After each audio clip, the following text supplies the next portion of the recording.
अस्सलाम वालेकुम दोस्तों, उम्मीद है आप लोग सब खैरियत से होंगे। आज हम लोग पाकिस्तान स्टडीज़ का क्लास 9 का फेडरल पंजाब बोर्ड का लेक्चर नंबर 41 यानी लेक्चर नंबर 41 करने वाले हैं।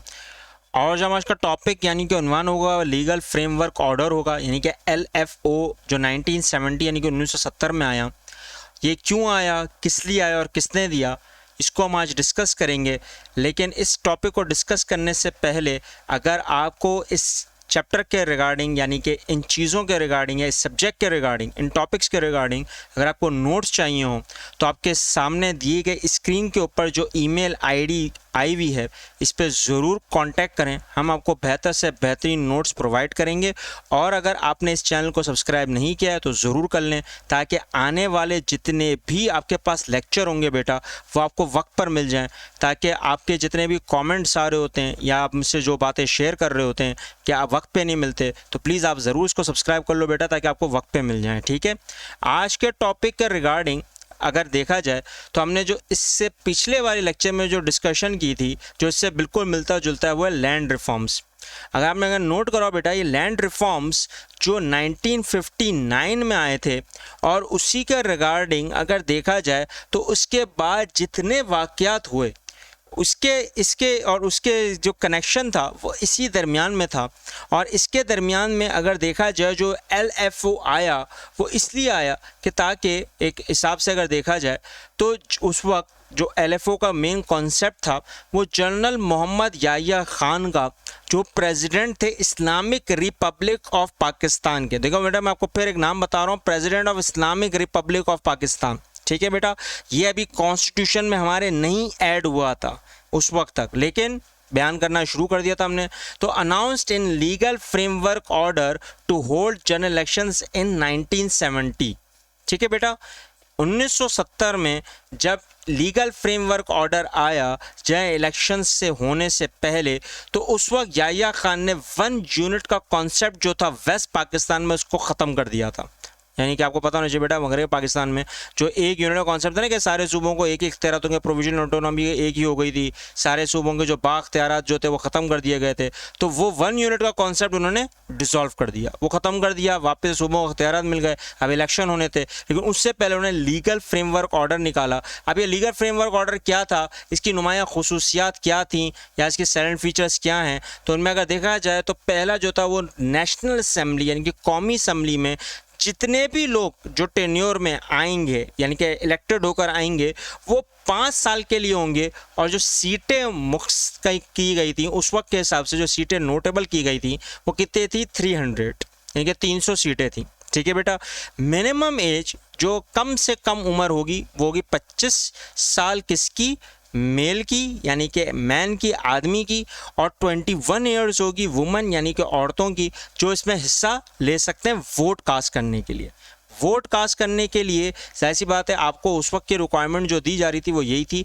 लेकिन जहाँ तक हमें पता है बेटा कि नेशनल असम्बली में भी लोगों की जो उम्रें रखी गई थी वो यही रखी गई थी, एक कॉमन सेंस की बात थी। तो ये आपको पता होनी चाहिए, बात आपको बता दी मैंने बाकायदा। अगर आपने नोट करा कि 5 और 22 अक्टूबर यानी कि 5 से लेके 22 अक्टूबर तक ये इलेक्शन चलेंगे, चाहे वो नेशनल असम्बली के हो चाहे वो प्रोविजनल के हो, यानी कि कौमी असम्बली हो या सूबाई असम्बली हो। ठीक है बेटा, फेडरल सिस्टम इंट्रोड्यूस करवाया गया यानी कि वफाकी निज़ाम इंट्रोड्यूस करवाया जाएगा।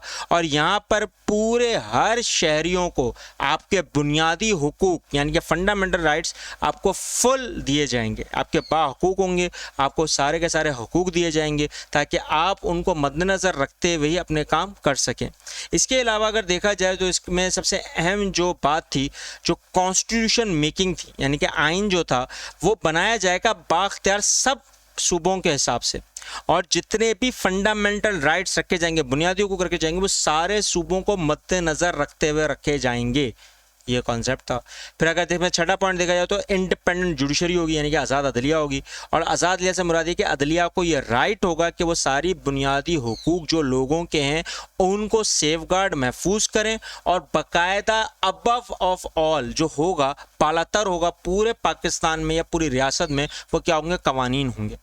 अब वो कवानीन के हिसाब से अगर देखा जाए तो 7वां पॉइंट उन्होंने रखा कि यहाँ पर जितना भी जो आइडियोलॉजी का निज़ाम होगा, नज़रियाती निज़ाम होगा, वो इस्लामी होगा, उसी को प्रैक्टिस किया जाएगा, उसी को अमल में लाया जाएगा।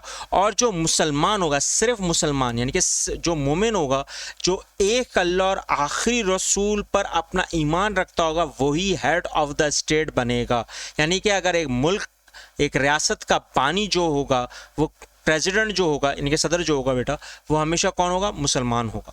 एक कॉमन सेंस की बात थी। इस तरह से अगर 8वां पॉइंट देखा जाए तो कौमी असम्बली के जितने भी मसाइल होंगे, जितने भी इश्यूज़ होंगे, मेजॉरिटी वोट कास्ट करेगी, कोरम पर बहुत ज़्यादा होगा, और उसमें लिमिटेड जितने भी लोग होंगे, मिनिमम रिक्वायरमेंट जो होगी वो 100 की होगी। लेकिन 100 मेंबर्स में वोट कास्ट कर सकेंगे, और मेंबर्स की जो कंप्लीट फ्रीडम होगी, यानी कि उनको पूरी आज़ादी होगी कि अपने हक़ के राय का पूरा इस्तेमाल करें।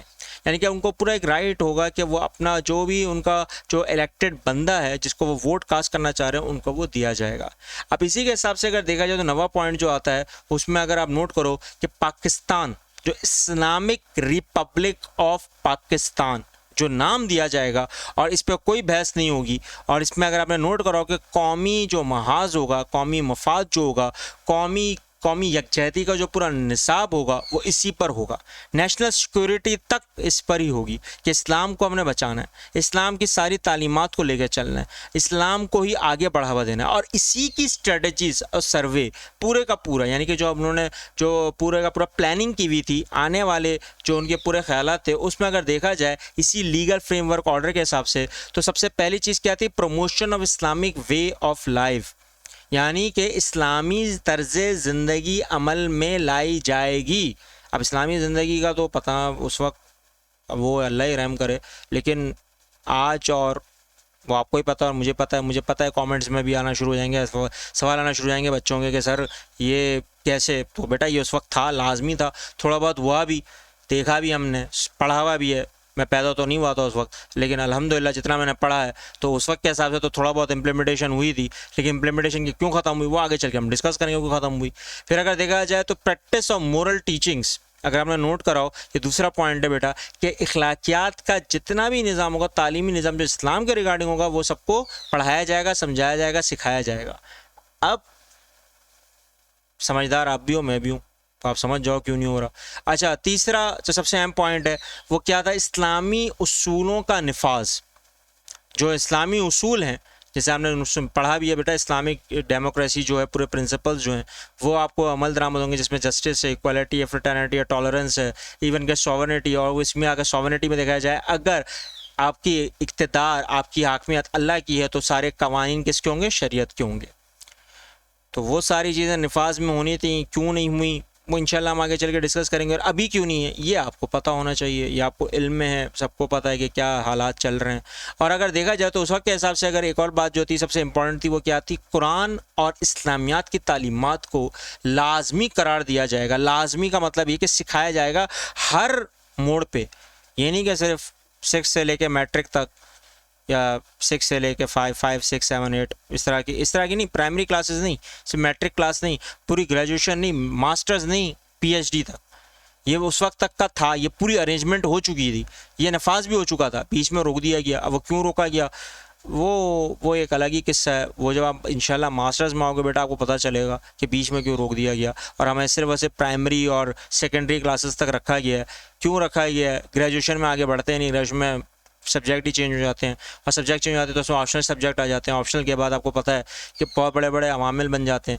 लेकिन असल बात यह है कि लीगल फ्रेमवर्क ऑर्डर के बाद क्या हुआ? तो इलेक्शंस हुए तो फिर क्या हुआ, और इलेक्शंस में क्या क्या अवामिल हुए, क्या क्या कॉजेज़, क्या क्या वजूहात हुई, वो हम लोग नेक्स्ट लेक्चर में ज़रूर डिस्कस करेंगे। लेकिन अगर आज के लेक्चर में अगर आपको कोई चीज़ समझ नहीं आई हो तो मेरे साथ ज़रूर शेयर करें, कमेंट करें। और आपको कोई चीज़ का पता हो, सर्वे हो, रिसर्च हो, ऑथेंटिक रिसर्च हो, ऑथेंटिक, तो प्लीज़ बेटा वो मेरे साथ ज़रूर शेयर करें, कमेंट करें। इस चैनल को ज़रूर सब्सक्राइब करके उन बच्चों, उन लोगों तक पहुँचाएँ जो ला इल्म है। मिलते हैं नेक्स्ट लेक्चर में। अल्लाह हाफ़िज़।